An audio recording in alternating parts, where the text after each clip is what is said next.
Story time on how I found out I was adopted. So growing up, I felt so different from my family, and the treatment was off as well. So my mom is white and my dad is black. And my brother and sisters are all biracial, and at the time I thought I was too. My older brother and sister were both light-skinned, they had light eyes, they had curly or wavy hair, and same thing for my little sister. But she honestly looked like a white girl. I mean, if you would straighten her hair, you would have thought that she was just white. And she looked more like my mom than anything. But me, on the other hand, I turned out completely different. I forgot to mention, but my dad is light-skinned as well. I was dark-skinned, I had the regular dark brown eyes, and my hair was extremely kinky. And I recently found out that I have 4B hair. And I never understood how I turned out this way, and the rest of my family was light-skinned. I don't know, I just sometimes felt like I didn't belong in the family, and I wasn't pretty enough. And I definitely sensed something was off because my grandmas and aunts and uncles treated me way different.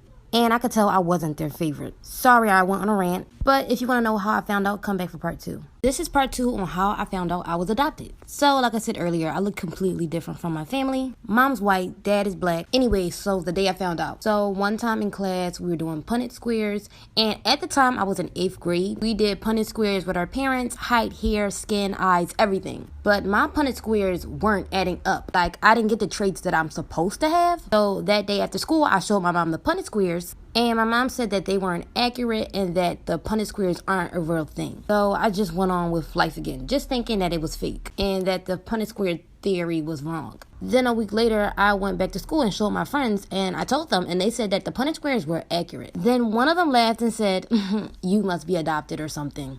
And when she said that, literally my whole world clicked. Sorry, but it's literally so much to the story. You're going to have to come back for part 3 on how I even asked my parents how I was adopted or if I was adopted. So, sorry. This is part 3 on how I found out I was adopted. So one of my friends said that I must be adopted, and like for a whole month, it was just sitting on me to ask my parents if I was. I was kind of scared because I didn't want to believe that I was actually adopted, but everything was starting to add up from how I looked to how my family treated me, and it's always just been so weird. So one night we were having like a family movie night, and I started crying in the middle of the movie. My dad had paused the movie and asked what was wrong, and I finally asked what's been bothering me. Am I adopted? And my mom looked over to me, and from that look, I could just tell. A couple days later, my parents sat me down and talked about it, told me I was from Kenya, told me about my real mom, and just things that I wish I should have had known sooner. Because most of my life, I was questioning my existence. But now I'm 43 years old. I was able to find 2 sisters I had. They were both older than me, and they were also adopted. But I never got to meet my real mom because she passed away before I could meet her. But I'm glad to have met the sisters that I have. Story time on how I found out my dad was transgender. Also, by the way, at the time I was 12. So I grew up an only child. I always wanted siblings, but my parents said that I was enough. And we would never really go see family like my grandparents. When I was a toddler, I used to see them. Well, at least that's what my parents told me. But I was never close with any of my family besides my one aunt. So one day I had a sleepover and I invited my friend and we played hide and seek. And I spent like 10 minutes looking for her until I finally found her in my basement holding a book. I was like, "Girl, I'm done playing with you." And she said she found an old picture book. When she told me, I was kind of excited because I haven't seen much of my family. As we went through the book, I saw a picture of my grandparents and 2 little girls. One of the girls in the picture I knew was my aunt because of the mole, but I didn't know who the other girl was. I flipped the picture around and it said familia, which by the way is family in Spanish. And I was like, so there's another aunt that I don't know about? But if you want to know how I confronted my dad about it, come back for part 2. This is part 2 on how I found out my dad was transgender. So, like I said, I found a picture of my dad's family, but he wasn't in it. That night, I went to my parents' bedroom and I saw my mom. I showed her the picture and she gasped. I asked, "Do I have another aunt and where's dad?" She told me to sit down and that they wanted to tell her, but they wanted to wait at an age where they think I'd understand. So, a couple minutes later, my dad walked in and I asked, "Who's this girl?" He sat next to me, held my shoulders, and said that was him. And I started laughing at first because I was like, "You're not a little girl." And he responded, "At that time, that was me." And from there, he just told me everything. To when he finally transitioned, he talked about how unaccepting my grandparents were, which is partially why I really don't go see them. After everything my dad told me, I just sat there and cried for him. And my mom and dad both held me and told me everything was going to be fine. It's been 9 years and I have so much more respect for my dad, no matter what anyone thinks. Story time on how I found out my sister was actually my mom. My parents were much more older than me, and I always felt more distant from them than any of my siblings. I'm 17 years old. I grew with a big family. I have 5 siblings. My sister is 30, brother 29, another brother that's 29, and both of my sisters are 24 and 22. I always realized there was a big gap between me and the rest of them. I always figured that maybe I was an accident or unplanned. Being the youngest, I was spoiled all of the time. The way they treated me is how you would expect them to treat the youngest. My older sister Hannah always took care of me the best. I always saw her as a mother figure, never knowing that she was actually my real mom. She spent most of her time with me more than my other brothers and sisters. And she often took care of me when my mom wasn't there. And my parents were much more older than me, so I always felt like there was a distance between us. I ended up finding out Hannah was my mom after both of my parents passed away. If you want to know exactly how I found out, please come back for part 2. Part 2 on how I found out my sister was actually my mom. When my father passed away, it was probably the worst part of my life. I was 8 years old. I did not take it well at all. I cried for weeks and I went crazy. I threw fits at people. I know my siblings were all going through this just as bad as I was, but I made it all about me. I didn't even consider them or what they had been going through the whole time. And recently, the same thing happened to my mom. It hit me just as hard, if not harder. She'd been sick for a long time and slowly getting worse. I wasn't ready for it at all. It was after this Hannah told me the truth. She sat me down and braced me that what she was about to tell me, I would be shocked.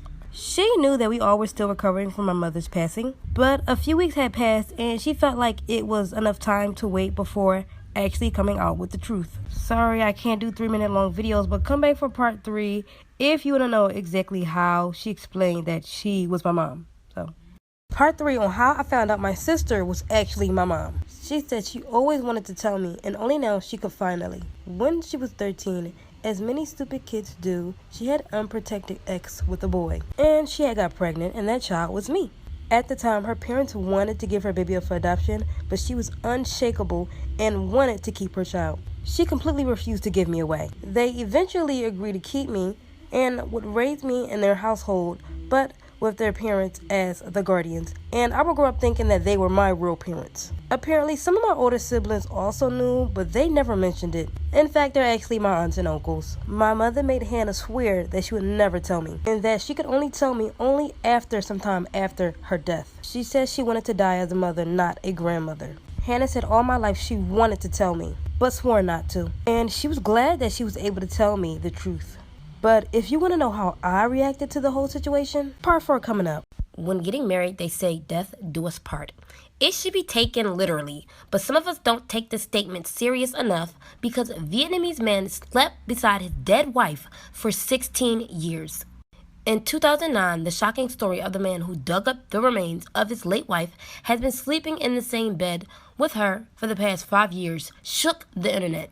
Many thought that the story was false, as his way of giving grief is quite unusual, but fast forward to 2020, and the man identified as Lee Van continues to sleep in the same bed with the wife's remains.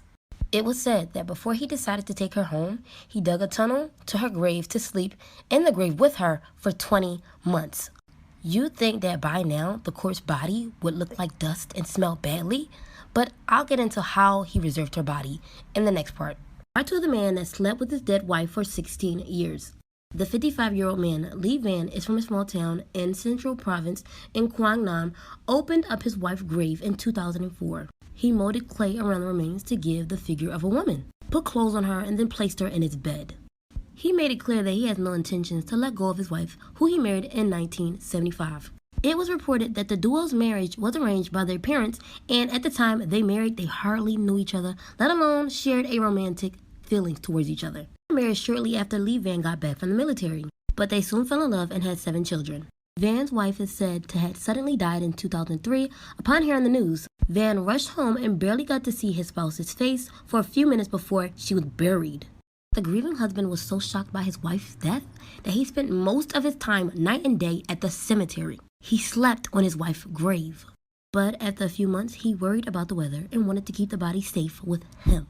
Part 3 of the man that slept beside his dead wife for 16 years. This man literally dug up his wife's corpse body and still to this day sleeps with it. His concerned children found out about his sleeping place and stopped him from sleeping his nights at the cemetery. It was at this point where he decided to bring his wife home with him. He could no longer sleep next to her in the cemetery.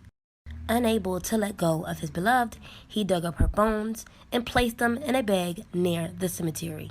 Then he started making a hollow statue in the shape of a woman out of plaster, cement, glue, and sand and put his wife's remains inside. He placed the hollow statue on his bed and laid next to it. And he's been doing the same thing every night for the last 16 years. If you guys want to see images of the wife's body, please let me know down below in the comments if you really want to see those images.